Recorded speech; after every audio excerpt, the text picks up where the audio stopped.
Salut. J'avais envie de partager une petite pensée décalée, contestataire certes, ou surtout décalée, et qui est de l'ordre du scepticisme et de la capacité de penser par soi-même et de se poser des questions. C'est important dans un monde en pleine décadence. Du coup, je vous présente une tomate. Voilà, enfin pas une tomate, il y en a plein, des tomates. Le souci actuel, c'est le mildiou, parce que celle de cette année, ça c'est le problème de cette année, parce qu'il fait chaud et humide. On vient de se prendre une pluie là. Bon bref, c'est pas le sujet. Le sujet, c'est le dérèglement climatique, les problèmes climatiques et tout ce qui s'ensuit, tout ce qui est lié à l'effondrement de nos systèmes, l'effondrement de la civilisation. Bon, ça va. On n'est que des êtres humains après tout. Les dinosaures se sont effondrés et on n'est pas là à se lamenter sur leur sort. Bon, d'accord, ok, les êtres humains sont des herbes un peu au passage. Enlever les mauvaises herbes, les adventices, elles ont le droit qu'on leur reconnaisse un peu de la valeur quand même. Je veux dire, c'est une création de Dieu, mais elles nous gênent, donc on les enlève. On est comme ça, nous les humains. Parce qu'il faut bien qu'ils mangent, voilà. Vous voyez ça, mildiou. Ça c'est mauvais, faudrait le dégager. Et alors en fait, l'idée c'était quoi? C'était que le dérèglement climatique, on n'arrête pas de nous bassiner avec ça, c'est devenu une mode un petit peu comme d'autres choses sont des modes, je sais pas, les jeux de PlayStation, les choses comme ça, mais là on n'est pas en train de jouer à la PlayStation quoi. Faut manger, non? Si tu manges pas, comment tu fais? Demain t'es plus en vie quoi. Ok, un corps vide ne tient pas debout. Et un esprit vide, est-ce qu'il peut fonctionner normalement? Ça c'est une bonne question. Capucine, courgette.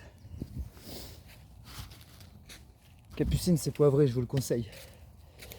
Et le sel et le silence dans la conversation, mais là du coup je prends la parole, j'ose m'exprimer. Carottes, blettes, concombre, petits pois, courgettes. L'idée c'était quoi? L'idée c'est que le dérèglement climatique finalement, c'est à mon sens utilisé beaucoup, même si effectivement c'est une préoccupation, mais en fait à l'heure actuelle, il y a des gens qui meurent de faim, il y a des conflits sur Terre.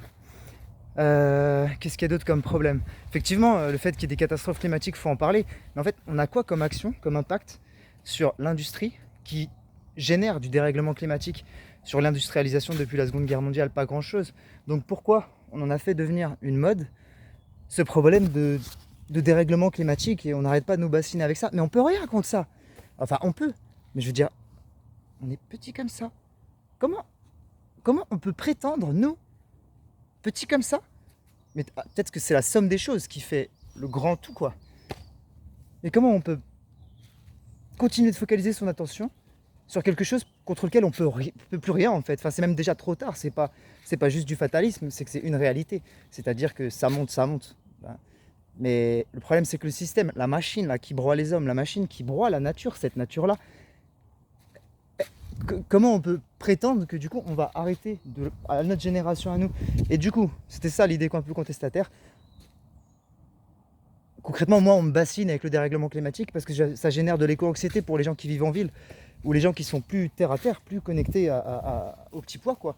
Ou alors qui ont un petit pois dans la tête. Moi, c'est mon cas. Je suis con. Je suis con. Enfin, j'ose me dire que je suis peut-être un petit peu con. Je fais à manger pour les autres. C'est con, non? Mais c'est noble. Enfin, je donne ma vie à des légumes. Je vais essayer de ne pas le devenir moi-même. Donc la notion de dérèglement climatique et tout ça, d'effondrement, etc., c'est peut-être surtout un moyen utilisé par une forme de pouvoir, je veux accuser personne, puisqu'on en est tous responsables, comme un moyen utilisé, en tout cas que ce soit médiatisé tout le temps et que ce soit juste le sujet par lequel les médias sont obnubilés, quoi. Par chance, il y a les réseaux sociaux et on peut parler d'autres choses. On est libre. Et en fait, c'est peut-être juste l'inconvénient, c'est que c'est un moyen de ne plus se focaliser sur l'instant présent.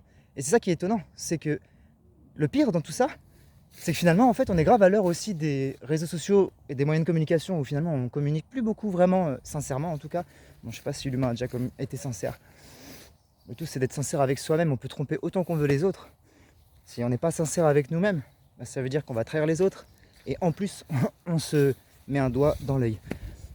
Tout ça pour dire que le dérèglement climatique et tous ces sujets-là, c'est peut-être des moyens déjà de nous rendre anxieux et donc de nous faire perdre nos moyens et de nous focaliser en fait, de nous faire oublier que maintenant tout de suite ici sur Terre, il y a des gens qui meurent de faim, il y a des conflits, il y a des gens qui sont en train de souffrir, il y a un bombardement qui vient de tomber là, maintenant. Il y a des gens aussi qui crèvent dans les hôpitaux. Il y a des personnes âgées qui vont mourir seules dans les jours à venir. qu'est-ce que je fais à faire des légumes? Pourquoi je me limite à ça? J'ai 2-3 projets, j'ai 2-3 plans. Et 2-3... La stratégie, c'est autre chose, c'est plus global. Mais j'ai 2-3 petits projets pour tenter d'agir positivement sur le monde, socialement. Et même au niveau de tout ce qui est savoir et la transmission des connaissances, du savoir. Bon, j'ai été assez sensible à ça. Salade. Faut arrêter de se raconter des salades, c'était ça le thème. Et en fait, faut peut-être pas trop focaliser sur comment on peut essayer de changer le monde pour dans 2 ou 3 générations. C'est trop loin en fait, c'est trop loin.